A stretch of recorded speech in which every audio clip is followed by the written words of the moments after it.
Monsieur le ministre, vous êtes vous-même issu du monde paysan, vous êtes issu de la paysannerie, vous êtes un fermier avant tout. Qu'est-ce qui reflète dans votre approche, dans la politique nationale de votre ministère, cette composante inclusive, l'approche inclusive pour le développement agricole? Première chose, une nouvelle approche ne doit pas nous faire abandonner une autre. Parce qu'une chose est évidente, et on ne le dit pas assez, c'est que le secteur agricole a été totalement abandonné. Le premier projet de reprise soit institué il y a 10 ans, autour des années 2004 et 2005. Ça correspond aussi avec la reprise de la coopération bilatérale et internationale avec les pays, après toutes les grandes guerres que nous avons connues. Et donc, sachant que l'agriculture a été abandonnée, et c'est ce que les organisations paysannes ont comme argument, l'agriculture familiale n'a pas été défaillante pour nourrir la population congolaise. Elle n'a pas été défaillante parce qu'elle n'a jamais bénéficié de la part de tous les gouvernements d'une attention particulière pour assurer ce rôle-là de nourrir les ménages et d'assurer déjà une partie de l'excédent. Parce qu'il n'y a pas que les fermes commerciales agricoles qui mettent l'excédent sur le marché. Même les exploitations familiales mettent l'excédent sur le marché.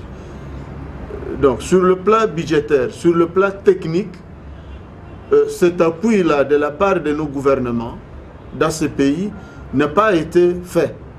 C'est la raison pour laquelle, depuis 2 ans, le Premier ministre Matata Ponyo a accepté la proposition de la reprise d'organisation des campagnes agricoles qui visent essentiellement les exploitations familiales.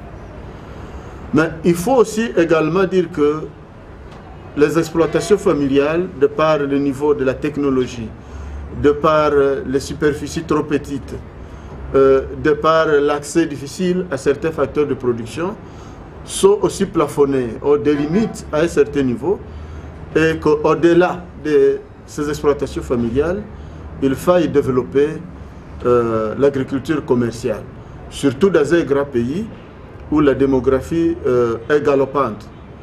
Et donc, c'est ce qui explique que cette connexion, cette interaction entre les deux maillons de l'agriculture congolaise doivent se lier.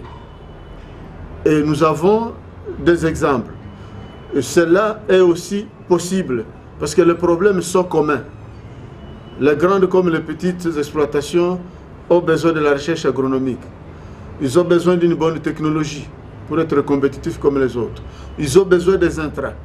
Le sol a besoin des mêmes intrants. Ils ont besoin de la transformation. Ils ont besoin du transport pour écouler ou s'approvisionner en intrants et écouler la production. Ils ont besoin d'accès du marché. Donc, à partir du moment où les problèmes sont communs, quel que soit le type d'exploitation, il est facile de trouver un point d'intersection. C'est ainsi que la technologie de transformation, par exemple, ou la technologie de production, ou les structures de commercialisation et d'accès à des marchés lointains, dans des grandes fermes commerciales, peuvent servir les petits paysans qui sont ou qui seront regroupés dans des coopératives. Et comme je l'ai souligné tantôt, c'est aussi l'accès à tout le matériel génétique, à des races améliorées. Et donc, c'est cette connexion qu'il faut construire dès le début. Et donc, étant donné que les deux présentent des avantages, le gouvernement est en train de promouvoir, et cela est net. Il n'y a pas une politique qui privilégie l'agriculture commerciale ou l'agribusiness au détriment de l'agriculture familiale. Dans nos villages, on ne mange pas 3 fois par jour. C'est 1 fois par jour. Et donc, il faut nourrir les ménages, mais il faut également augmenter les revenus pour favoriser la scolarisation, les soins médicaux et favoriser un minimum de vie, de bien-être dans nos milieux ruraux. Il faut également favoriser l'agriculture commerciale. Je dois vous avouer que si elle a l'avantage de résoudre le problème dans les milieux urbains, elle ne va pas les résoudre dans les milieux ruraux, excepté à terme d'emploi. Mais à terme d'alimentation des ménages ruraux, aujourd'hui, les ménages ruraux n'ont pas les moyens d'acheter la nourriture. Le revenu est trop limité.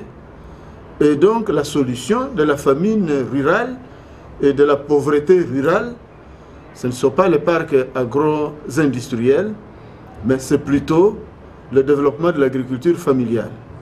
Par contre, la solution aux importations massives trouve une partie de sa réponse dans les grands parcs agro-industriels et dans l'agriculture commerciale en général. N'oubliez pas qu'il n'y a que les vivriers, mais que ce pays a un potentiel incroyable en matière de culture d'exportation. Et donc nous devons également développer des parcs agro-industriels qui favorisent les cultures d'exportation telles que le café, le cacao, le palmier à huile, le VA, le coton. Et toutes ces cultures ont fait de ce pays, il y a 30 ans, 40 ans, un pays de grand prestige agricole. Et donc ce sont des potentialités que nous devons refaire. Il y a le court terme, le moyen et le long terme. Et donc nous devons voir dans tous les sens et dans tout cela favoriser aussi l'émergence d'une nouvelle génération agricole. Voilà ce que je peux dire quant à la mobilisation, à la valorisation de ce patrimoine.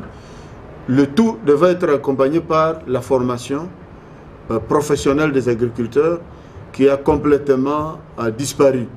Et à ce niveau, nous discutons avec LR Group, DLL, qui est une filière de Rabobank, et ACO, qui est un géant dans le matériel agricole, pour que nous puissions développer des centres de services et de formation agricole aux paysans, au-delà de l'enseignement classique et universitaire agricole et vétérinaire.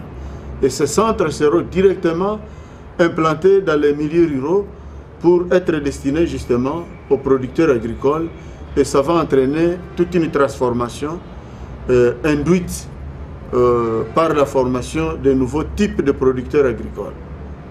Voilà ce que je peux dire par rapport à la double question de tout à l'heure, tout en disant que le gouvernement ou les opérateurs économiques nationaux ne sont pas seuls. Là où il y a un potentiel, c'est un potentiel mondial. Même nos parcs nationaux sont d'ailleurs devenus des patrimoines de l'UNESCO. Donc ce potentiel agricole est aussi ouvert aux investisseurs étrangers. C'est d'ailleurs la raison pour laquelle, avec MRC, nous organisons le forum panafricain d'agribusiness ici à Kinshasa en octobre prochain, avec un engagement très fort financier du gouvernement congolais et du fonds de promotion de l'industrie qui est un établissement public du gouvernement congolais.